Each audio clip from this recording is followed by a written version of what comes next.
pranga në duar tani, kush është shkputur? Prokurorët e posaçëm, gjyqtarët, ata donin ta shihnin me pranga në duar. Kush mund të jetë? Shiko, për shkak se Velia është politikan, pavarësisht se na pëlqen apo jo, ai është pjesë e politikës, është në detyrë kryetar bashkie. Sigurisht që atë e çoi në atë rrugë veprimtaria e tij politike dhe kundërshtarët e tij politik dhe armiqtë e tij politik. Drejtësia është një mjet lufte, një mjet apo një mekanizëm që ty në fund fare të merr dhe të izolon. Dhe në fund fare ty të thotë do ta jetoj. Dhe përveç kësaj, te zoti Velia ka ndodhur diçka shumë e çuditshme, kur këtu e kemi diskutuar bashk, ai është arrest në burg, zoti Abul ishte arrest në burg, pastaj u ndryshu masa u bë arrest në shtëpi. Zonja e tij detyrim paraqitje, e cila për sa i përket veprës penale korrupsion pasiv gruaja nuk merret sepse burri është kryetar kështu bashkie. Kemi një problem në kualifikimin e asaj vepre penale për gruan dhe biznesmen të tjerë detyrim paraqitje që bëjnë korrupsion ndaj Veliait. Tani këtu o ne nuk jemi mirë o sistemi nuk sheka mirë. Në çfarë kuptimi? Çfarë kuptimi? Duke të parashtruar këto gabime procedurale janë të rënda ndaj një funksionarit publik. Çfarë i bën një qytetar të thjesht vetëm për ta kapur si bandë kriminale apo si organizatë kriminale? Është shumë e rrezikshme.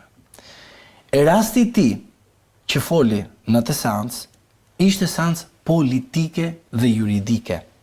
Po fillimi i parë ishte politik, sepse ai dha mesazhe të qarta brenda oborrit të tij. Dhe oborri i tij është Partia Socialiste. Çfarë mesazhe? Mesazhe për puplat, për elefantët, dha disa mesazhe për disa OSB që nuk i hap dot. Pra, duke thënë që unë nuk kam akses që të punoj për mbrojtjen time brenda burgut, prandaj më duhet liria. Nuk kam akses të bëj akoma më shumë si kryetar bashkie, po thjesht delegoj detyrat e mia.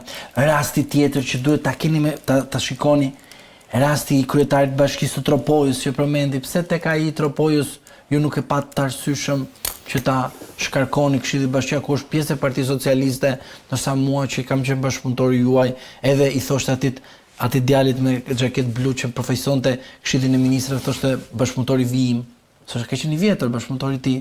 Pra, në këtë situatë tek zoti Velia kuptuan disa gjëra, po do të them disa nga të rëndësishme, që gropa kur ja bër tjetër kujdesi të vjen te ty, ky ishte për Veliajn. Rasti tjetër është që partia të lëshoj dhe përgjegjësisht individuale, ndërsa ti në rast se ke bërë korrupsion ke bërë një për veten tënde, që ti je kryetar bashkie, po dy që ti je brenda partisë. Dhe brenda atit sistemi ti në 2021-shin krijove vota për Partinë Socialiste, në 2023-shin ti u rizgjodhe për Partinë Socialiste, në 2025-ën ti nuk bëre, po ishe drejt të bërjes së fushatës së Partisë Socialiste. Dhe ti po ti kapësh dhe ti analizosh këto gjitha, do kuptosh që Velia në atë gjykat ishte për të përgjigjur Edi Ramës.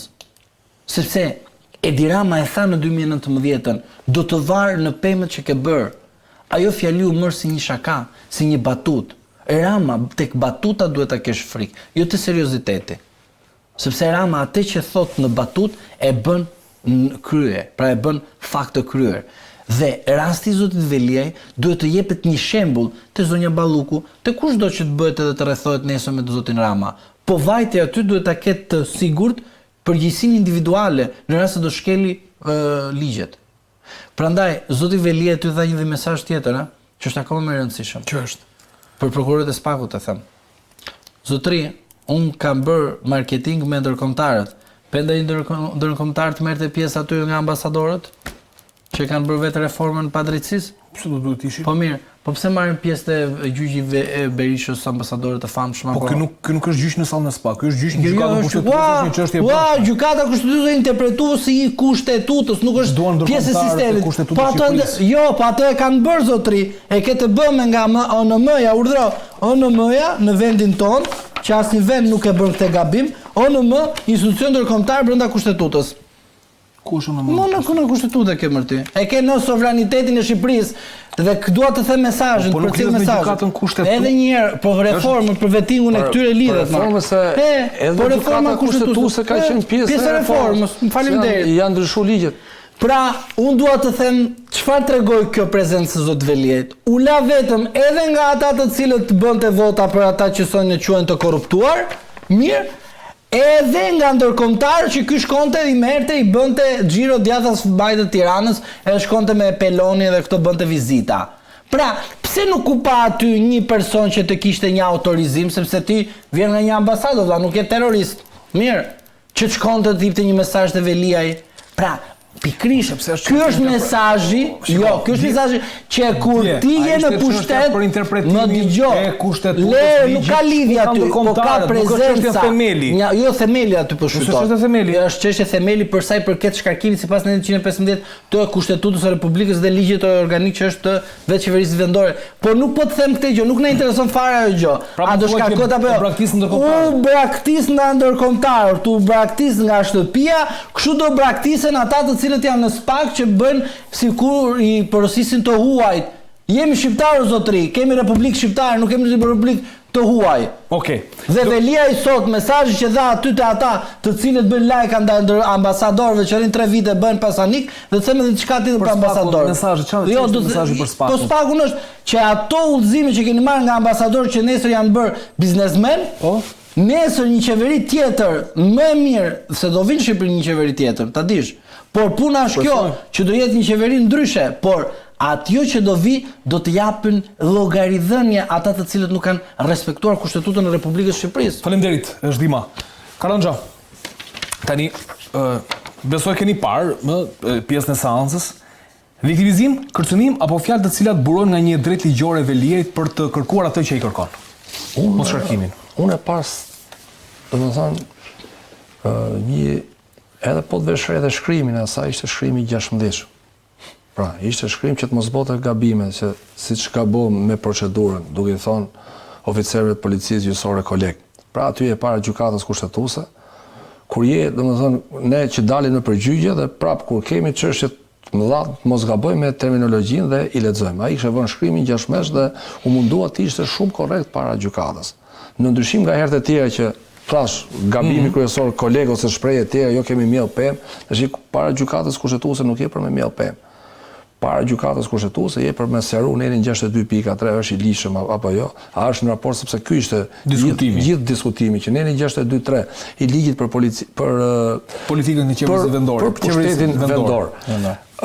Është me Kushtetutën apo jo, është shkak i lishëm apo jo. Mu duk u realizua e drejta e mbrojtjes, pra u realizu parimi i xhimit, sepse ne e dim që Velia nuk u dëgjua në Këshillin Bashkiak. Duhet ishte dëgjuar, e kërkoi vetë dhe domethënë të gjithë nuk domethënë ai këshilli ligjor si thuhet aty, pranoi që të mos ta dëgjoj, por u korrigju. Tani thash nuk bëri ato gabimet e mparshme lidhje me atë USB-n, kam një USB që nuk e hap dot, unë e kuptoj kuptimin fizik. Pra mund të ka një USB që nuk lejohet, se është sendi i palishëm, nuk mund të futet në burg dhe nuk e hap dot. Sepse po çka ke për të hap, le ti hapi. Unë nuk e konsideroj si kërcënim. Sepse tash ai i boni 9 muaj para burgosur, sa bën tash? Po 9. Avash moshë 9 muaj dhe ideja që mbrojtja është bërë ligjore, mendoj. Tash jemi pritet vendimin e gjykatës kushtetuese. Thjesht dua vetëm të caktoj dhe diçka tjetër të them, për sa i përket Këshillit Bashkiak vjen nga Partia Socialiste, Këshilli i Ministrave është nga Partia Socialiste dhe janë goditjet e zotit Veliaj, 3 goditje brenda kohëve, që do thotë Këshilli Bashkiak, Këshilli i Ministrave dhe tani në gjykatë kushtetuese janë goditje. Dhe përveç kësaj ishte një goditje tjetër që tha zoti Veliaj, që brenda 8 orëve, jo në tërmet tha, jo në kur ndodhi tërmeti morën vendimarrje, mua procedura ime u bë brenda 8 orëve. Nuk është ashtu si po jo, sepse ka marrë ditë të veta, njëra është datë 23, njëra është datë 25. Tani mi nxora ata të gjithë na urdhra. Partia në krye detyrës me presidentin e Partisë Socialiste aty Majtas fare. Edhe keni zgjedh bukur Majtas. Se mos e çoni djathtas andaj. Është çështje montazhi, është çështje. Po e ka gjetur. Bravo. Majtas ashtu i bën. Okej, se do kaloj edhe tek Kushdima, por ta përmbyll bisedën me Karanxhën. Do ta përfitoj Veliaj nga diskutimi ligjor që dëgjove dje, si mendon, sepse ne ndoshta nuk do të ndikojmë te vendimi i gjykatës kushtetuese, besoj mund ta themi, po si e lexuam që vendimi që mund të marrë, pra shkarkon apo nuk e shkarkon. Atëherë un po marr versionet që ti diskutojmë, domethënë si mund, domethënë pa ndikuar në vendimin e gjykatës, domethënë. Tani unë i theksoj asaj parimi i xhimit në procesin administrativ. Po. Shkarkimi i Velias pa u gjuar nga Këshilli Këshilli Bashkiak është një shkelje e rëndë e ligjit. Sepse nëse ne pranojmë për një moment që mund të shkarkohesh pa u dëgjuar, pavarësisht se ajo, unë kam shpreh dhe mendimin tim personal, mos paraqitja 3 muaj në detyrë është që ti duhet të largohesh, sepse është Bashkia Kryesore e Tiranës, ka nevojë për shërbime, duhen bo zgjedhje me pak fjalë. E kërkojmë fillim opozita me kalimin e 3 muajve, opozita e Këshillit Bashkiak në maj nuk u pranu tash. Pra kjo është çështje fakti. Por kjo s'do të thotë që ne po respektojmë liritë dhe drejtat e personit. Qoftë proces administrativ, qoftë proces civil, qoftë proces penal. Për mua gjykata kushtetuese duhet i japë zgjidhje, pra të krijojë një precedent dhe për administratën publike, kur shkarkohet një person ose kur merret një masë disiplinore ose merret një akt administrativ, parimi i gjimit është thelbësor. Këtë punë do ta zgjidhë se e ka ngrit Velia e para. Parimi i mbrojtjes, pra edhe në procedurën administrative mund të kesh një mbrojtës. Dhe më pas shprehet nëse është apo jo shkaku ligjor. Po për mua procedura është shumë e rëndësishme, pavarësisht se është çështje fakte. Pra Këshilli Bashkiak ka një vullnet politik, thotë të gjithë janë unanim që duhet të ikë se s'ka deri 3 muaj punë. Por kjo do të thotë që ne të cënojmë liritë dhe drejtat e njeriut. Ku procesi i rregullt ligjor është pjesë e neni 6 konventës evropiane të drejtave të njeriut, është pjesë e kushtetutës, edhe neni 42 kushtetutës parashiko qartë procesin e rregullt ligjor, thotë. Çdo person thotë që gjykohet ka drejt të dëgjohet, pra dhe nëse vendimi dëgjohet. Edhe një person i dënuar me varje ose më përpara se të skemi më dënim me vdekje ose edhe një vrasje me pagesë, ti ke drejt, kesh fjalën çdo kohë. Prandaj mos i lesh fjalën kryetarit të bashkisë çdo kohë, mendoj që është shkelje procedure. Tani është shkelje të tillë procedurë që e bën vendimin absolutisht pavlefshëm apo jo, është gjykata kushtetuese që do shpreh. Okej, kjo. Ne ndikemi një ser tjetër të Veliajt, një sinkron tjetër, sepse foli gjatë, ishte një, le të themi 13 minuta që i mbajti intensive, por edhe gjatë seancës pati mundësi të shprehej. Ndikim çfarë tha dhe rikthehemi sërish për diskutim. Dhe kur beson që ka dhënë gjithçka për këtë mandat të qytetarëve, vjen arsye për cilën të largojnë nga detyra. Dhe citoj: mos prezenca në detyrë për më shumë se 3 muaj. Nuk isha se si të më thyenin më rënd se kaq. Domethënë ka qenë fyerja më e rëndë e zësime publike dhe këtë thot dikush që ka dëgjuar fyerje dhe legjenda urbane dhe fantazi pafund. Po kjo është fyerja më e rëndë sepse erdhi nga bashkëpunëtorët e mi. Nga njerëz që më njohin më mirë se kushdo tjetër. Dhe që nuk denjuan as të më ftonin, as të më njoftonin, as të më dëgjonin. Zoti i falt. Lutem çdo natë për ta dhe them Zot fali se nuk din ç'kam bërë me atë vendim. Kjo akuzë nuk më lëndon për fjalën dhe shkresat e shkreta që ka prodhuar, por për padrejtësinë që ajo përfaqëson. Siç thot shpreha, two wrongs don't make a right. 2 padrejtësi nuk prodhojnë më shumë drejtësi. Pra, padrejtësia e shkarkimit mbi padrejtësinë e ndalimit dhe të shoqërimit nuk e bën vendin më drejt, prandaj kemi përfunduar në gjykatë kushtetuese sepse padrejtësi mbas padrejtësie nuk prodhuan më shumë drejtësi. Pra, kjo është një tjetër pjesë e fjalës Veliajt, i cili foli për bashkëpunëtorët të cilët duket sikur kryen një lloj tradhtie ndaj Erion Veliajt, teksa e shkarkuan pa e dëgjuar në Këshillin Bashkiak ajo që po thoshte edhe Karanja pak më herët, që nga pikpamja legislative mund të jetë një shkelje e procedurës, por a do të ndikojë apo jo në vendimin e gjykatës kushtetuese për të shpallur të pavlefshëm ose jo shkarkimin, kjo do duhet të parë. Tani shkupton këtu ndoshta edhe pak nga pikpamja politike, sepse ti zhdima flet, analizon edhe politikën. Po pse? Ja pas më kuptove. Atëti.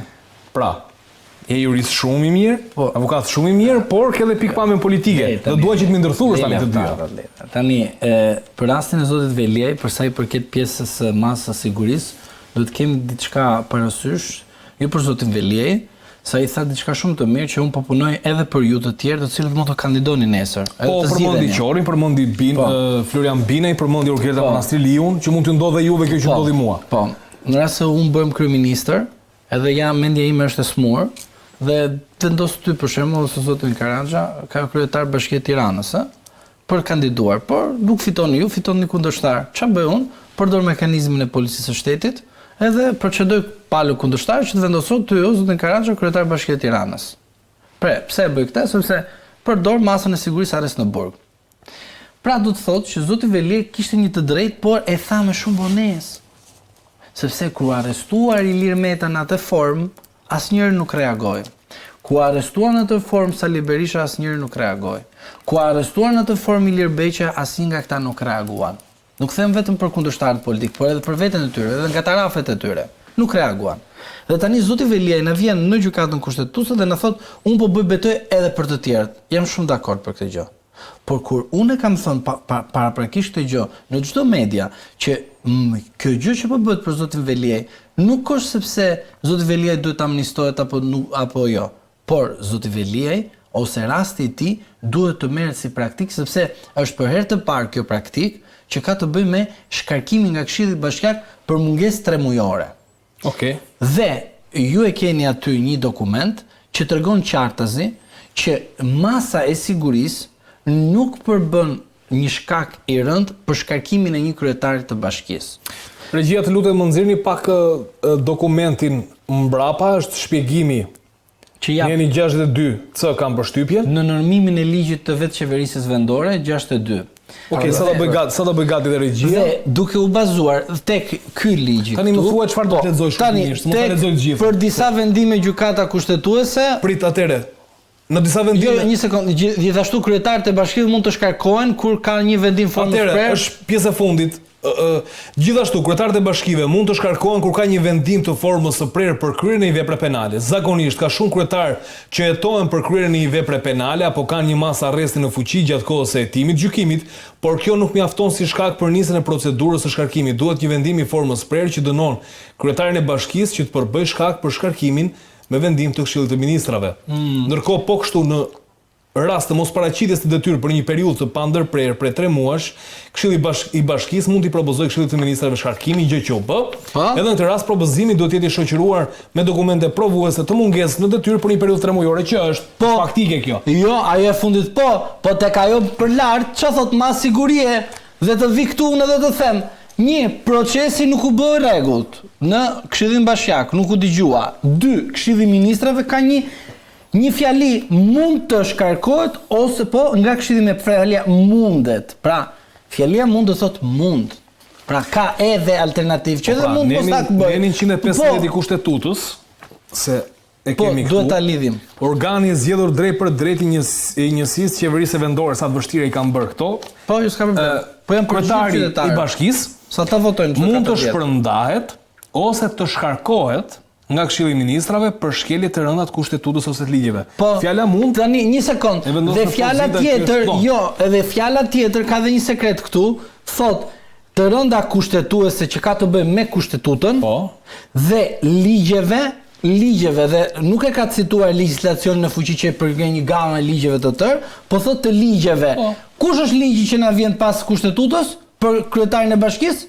Ligji i qeverisë vendore. Bravo, që shkëm tek pika e shkarkimit.